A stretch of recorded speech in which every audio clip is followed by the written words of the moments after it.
as many people have spoke about Harry, he set very high standards. And when you're that good and you continue to progress like he has, look, there's a clear work ethic that Harry has, and that's to be as good a professional off the field and on it. And that is his direction. And I think I heard a lot of, it was really strange. I heard a lot of people say, there was people out there saying that he should be dropped. Well, I didn't hear one pundit say Harry should be left out. I don't remember a pundit coming on radio or TV saying there were a he few, should be but left out. I think there might have been a few murmurings, just because he hadn't scored. There were suggestions that maybe, as we say, he was leggy, he wasn't looking his best. But obviously he saved his best for the knockout stages. Yeah, okay. Now, I'd say this. Already Gareth's made a number of big decisions, and he has done previous years being the England manager. That was a big decision to keep him in. Yeah. Which he chose, and it looked like to me, he was never going to go, I'm not going to start Harry. I think he stayed with him because he really believed his attitude is exemplary as a player. I think also that conversation of should he be dropped came about because he was substituted in a couple of the games early on in this tournament.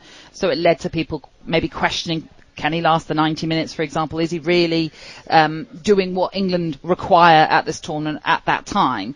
But as I point out, how important has he grown, shall we say, in this tournament? Well, the major difference is that you can't say the goalkeeper didn't have enough saves to make. Harry hardly had a chance. The one, he didn't miss loads of opportunities. He wasn't given that playing for England. So I watched him in his performance and thought, what are we questioning Harry about? Are we saying he's had a dreadful time in front of goal? He's missed 6 or 7 chances in the 3 games? That wasn't the case. He'd fed off crumbs in the early stages, in the group phases.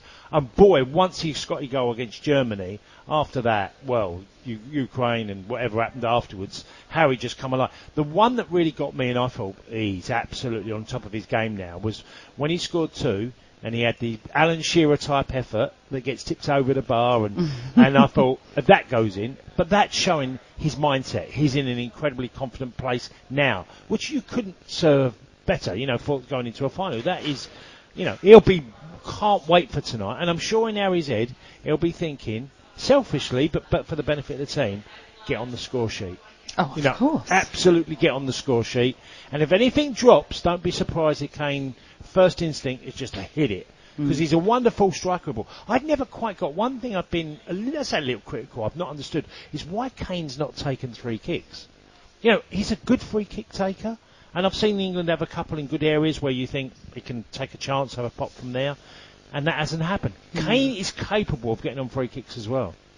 It will be a very proud moment, that is for sure, when Harry Kane leads England out at Wembley this evening in this Euros final, which is live on talkSPORT. Game Day Breakfast with Natalie Sawyer and Tony Cascarino. Saturday mornings from 6 on AM, on DAB, via the talkSPORT app and on your smart speaker. talkSPORT.